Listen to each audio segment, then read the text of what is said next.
Hey, it's Richard with Matthews Wealth Management. We're going to be covering August 2023 market update. Just going to dive right in to save some time on videos. All right, so NASDAQ has done its thing. August was rough, right? Let's just go ahead and say that. I've had a few people reach out and say, what's going on in August? It's been rough. And sure enough, it was actually. We had quite a drop at the beginning of August. You can see the last week or so. It was funny because when I was running all of the numbers to this video, I accidentally did the last week of August and then the year to date. And I was like, why are the numbers so good? And it was because it was the last week. That was this rebound here. You can see what's happened in September. Today, I think it's September 8th, something like that. It's crazy time. I'm doing a reallocation right now, but I wanted to make sure I got this video done. Anyway, NASDAQ, that's going to be the big players, the mega caps, right? That's where everybody's throwing their money. That's where new money that's printed goes, obviously. And so we'll kind of cover that here in a second. You can see S&P 500, same situation, another rough August, a great end to August, and then another downturn here.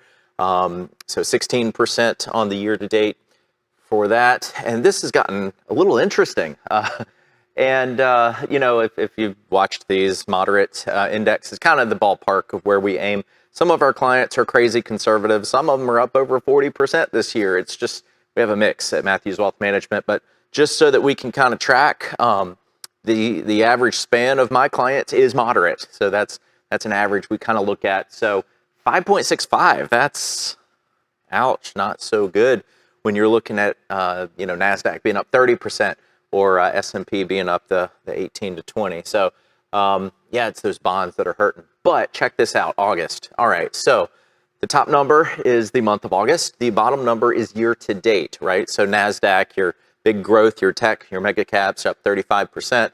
Only up 6.5% on the value conscious, the dividend payers, the healthy balance sheets, tongue in cheek. Small caps on the flip side, you still got up 19 for the year, but -3, -0. What is up with that?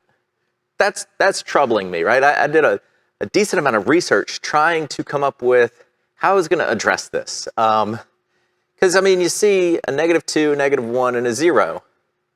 Okay, that's backwards, right? The growth stocks should be more volatile. In fact, they have been for the year on the upside, right? So what's up there? If you track the mids and the smalls, okay, 533, 423, or 424, 434, whatever. So it's kind of like, man, everybody hates value, right?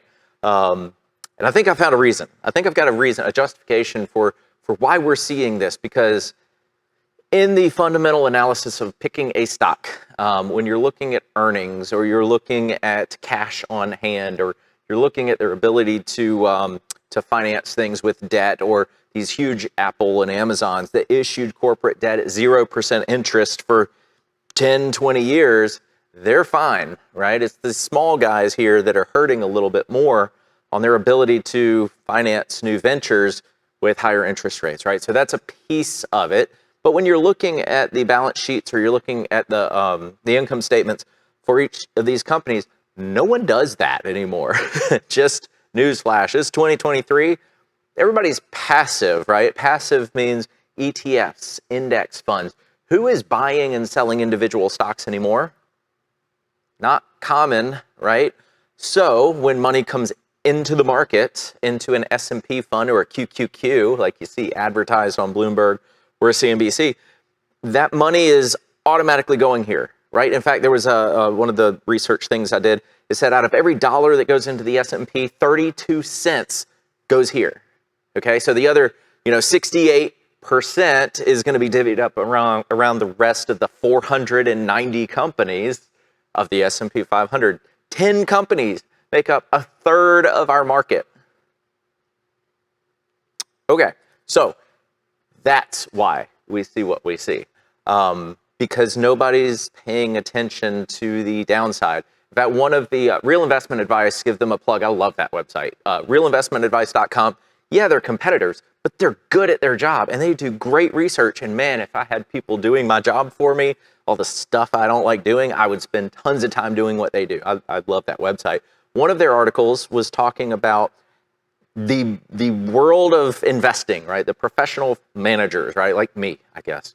But the majority of them, they have career risk. And that was specific to this article. And it's a great point, because if you don't get benchmark returns, you lose your job. People fire you, right? In Wall Street, right? The world of commissionable stuff, right? To keep a client happy, you got to beat a benchmark. Well, how do you beat a benchmark when that's the benchmark?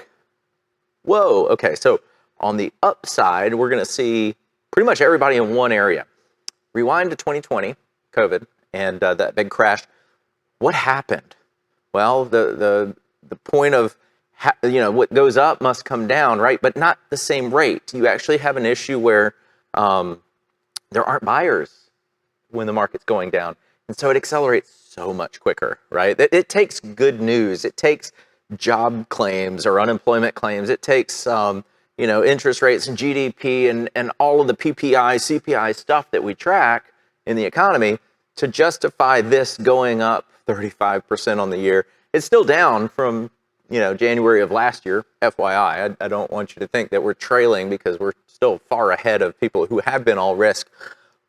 But the risk is still there. In fact, it's a bubble. It's another bubble. So when do y'all get out? That's the question. And then when do you buy back in? Because that's where we had a struggle. We've got a decent amount in growth, but the majority of ours is spread out almost evenly across the top at this point. A decent amount here. We kind of avoided the mid growth. And then the smalls, we're just small and small, because it's not really worth it at this point. High interest rates, you better have a good R&D if you're going to make it in that world. So it's just crazy, right? You got on the upside, I guess I can see it, right? Like the correlations, I can see a 6.5, 11, 35. Man, this economy must be super strong, right? It's not. But the market acts like it is, right? And that's what we're seeing here. And then on the downside, it's flipped, right? Anyway, I'm spending way too much time on that. Venting. So international emerging, that makes sense. I'm good with that, except the year-to-dates are wrong, but that's correct, right? The -3, -6, that's cool. BRICS is out there, FYI. August 22nd was the announcement that, hey, we're not looking to replace the dollar or compete with the dollar officially. How can you not, right? They're going to settle in their own currencies, but then have something, right? It's still to be determined. We'll see how that pans out. Bonds have been crazy. Still, that's a steal, right? And so we're about, like I said, I'm in the middle of reallocation. I've got things tweaked. I'm working on funds. I'm working on picking all of our investments. But this is like the no-brainer, I think, of the century, right? Like if you're building a portfolio that's supposed to generate a yield of like 4%, right? Old school numbers. 4%, you can get it now. Guaranteed. From the Treasury, right? Full faith and credit of our money printer. But bonds are just tanking. Long-term bonds are tanking, which is great. That's what we wanted, right? So in February, we started to buy in, and then we backed off. And that's going to be our reallocation bid, is let's get them now. They're just super cheap. Short term is basically our current concentration. So yay, I'll take the money, but I'm a little worried about the timing of all of this. Tips are not inflationary. Again, they were awesome last year. They're not awesome this year. High yield bonds have been what they should be, right? Like this is kind of a common, I mean, you would expect a yield of maybe like 6 to 8% over the course of a year. We're only, we're not even 3/4 through the year, but that's not being hit, which is strange because the risk premium, I don't think is justified off of a federal funds rate in the 5s. Like, really, is it worth that? Maybe it is. I don't know. People are going there because they don't like this, or that's not enough, or CDs are paying 5%, right? So why would I go into bonds unless it's high yield? Again, it's like a large cap growth mentality of, well, it's going up, I might as well take it, without looking at, hey, what if there isn't a soft landing or a no landing? What if it actually has a big recession? And there are indicators out there saying that since Q4 of last year, it's been a recession. We just don't read things properly anymore. Oh, did I? Yeah, I got all that. Okay, commodities.